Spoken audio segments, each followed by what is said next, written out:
რუსული დრონებით იერიშის შემდეგ მე-11 საუკუნის მიძინების სახელობის ტაძარში ზარი დარეკეს. ოკუპანტების მასირებული დარტყმის შემდეგ კიევ-პეჩორის ლავრის კომპლექსის ტერიტორიაზე ძლიერი ხანძარი გაჩნდა. ცეცხლი მოედო ტაძრის გუმბათს, რომელსაც რუსული დრონები დამიზნებით მოხვდა.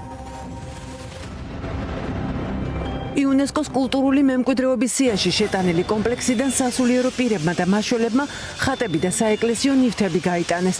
ტაძრის შიგნით ცეცხლი არ გავრცელებულა, თუმცა ძლიერი კვამლი დადგა. ძალიან ძლიერი კვამლი იყო და ზოგიერთი ნივთი სერიოზულადაა დაზიანებული. პირველ წუთებში მოვახდინეთ კულტურული ღირებულების მქონე ნივთების იდენტიფიცირება. მათ შორის არის მე-16, მე-17 და მე-18 საუკუნის ნივთები. ყველა გადავარჩინეთ და უსაფრთხო ადგილას გადავიტანეთ. ეკლესიის სახურაზე გაჩენილ ხანძარს სამაშველო ჯგუფები მთელი ღამის განმავლობაში აქრობდნენ.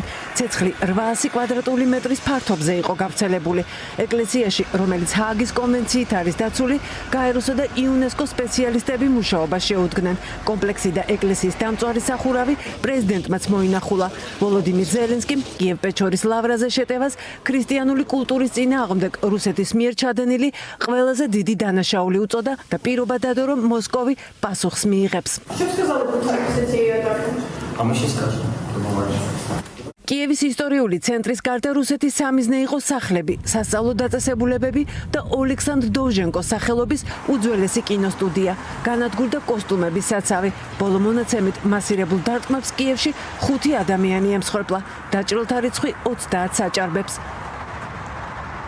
შეტევები დაგმოს საერთაშორისო გაერთიანებამ კაია კალასმა, რომელიც დღეს ლუქსემბურგში საგარეო საქმეთა საბჭოს მასპინძლობდა, ლავრაზე თავდასხმას სამხედრო დანაშაული უწოდა. კიევ-პეჩორის ლავრის დაბომბვა დაგმეს ევროპელმა მინისტრებმაც. გასულ ღამეს რუსეთმა კიდევ ერთხელ აჩვენა თავისი სისასტიკის სრული მასშტაბი. კიევზე მასირებული დარტყმებით და იუნესკოს მსოფლიო მემკვიდრეობის ძეგლის მიძინების სახელობის ტაძრის დაზიანებით. ჩვენთვის ფრანგებისთვის ეს უტოლდება ნოტრ-დამის და სენ-დენის დაბომბვას. ეს აჩვენებს, რომ ვლადიმერ პუტინი არ წყვეტს კოლონიურ ომს და მშვიდობისთვის დაბრკოლებას წარმოადგენს. ჩვენ კიდევ ერთხელ ვნახეთ რუსული მხარის ლაჩრული იერიშები, კერძოდ ევროპის კულტურული ფასეულობების წინააღმდეგ, რომელთა მნიშვნელობა შეუფასებელია. ეს აჩვენებს, რომ რუსეთის მხრიდან ამ დრომდე არ არის ნამდვილი მზაობა მოლაპარაკებებისთვის. გერმანია გააგრძელებს უკრაინის სრული მხარდაჭერის პოლიტიკას და სასანქციო რეჟიმის შემდგომ გაძლიერებას რუსეთის წინააღმდეგ. სოციალურ ქსელში პოსტი გამოაქვეყნა ემანუელ მაკრონმა და დაწერა, რომ შეტევას უნივერსალურ მემკვიდრეობაზე არანაირი გამართლება არ აქვს და იუნესკოს ძეგლზე თავდასხმის საკითხი დიდი შვიდეულის სამიტის დღის წესრიგში შეიტანა. სამიტი საფრანგეთის ქალაქ ევიანში დღეს იხსნება. მას დონალდ ტრამპი და ვოლოდიმირ ზელენსკი დაესწრებიან. უკრაინის ლიდერმა გამგზავრებამდე განაცხადა, რომ კიევმა პუტინს დიდი შვიდეულის სამიტზე შეხვედრის გზავნილი გადასცა, თუმცა მან უარი თქვა. დიდი შვიდეულის სამიტზე პრიორიტეტი იქნება საჰაერო თავდაცვა. გვექნება შეხვედრა ევროპის ლიდერებთან და პრეზიდენტ ტრამპთან.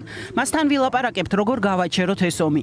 დიდი შვიდეულის სამიტის წინ ჩვენ გავუგზავნეთ გზავნილი, რომ მზად ვიყავით პუტინს G7-ის სამიტზეც შევხვედროდით. რადგან ტრამპიც იქ იქნებოდა, მაკრონიც. ანუ ევროპელები და ამერიკა. ფიქრობ, ეს კარგი შესაძლებლობა იყო, შევხვედროდით ყველა ერთად. ევროპა და ამერიკა დასთანხმდა, მაგრამ რუსეთმა კიდევ ერთხელ აჩვენა, რომ მოლაპარაკებებისთვის მზად არ არის. ამიტომ მზად უნდა ვიყოთ მოვახდინოთ მეტი ზეწოლა პუტინზე, ვიდრე ამ ომს არ დაასრულებს. მასირებული შეტევა უკრაინაზე წინ უძღოდა ლუქსემბურგში უკრაინისთვის მნიშვნელოვან სხდომას. დღეს ევროკავშირი უკრაინასა და მოლდოვასთან წევრობის მოლაპარაკებების პირველ კლასტერს ხსნის და მოსკოვს სანქციებით პასუხობს. საბჭომ ახალი პაკეტი მიიღო, რომლის სამიზნე რუსეთის ენერგოშემოსავლების სამხედრო სამრეწველო კომპლექსი, პროპაგანდისტული ინსტრუმენტები და ადამიანის უფლებების დამრღვევები არიან. შავ სიას დაემატა 43 ფიზიკური და 47 იურიდიული პირი.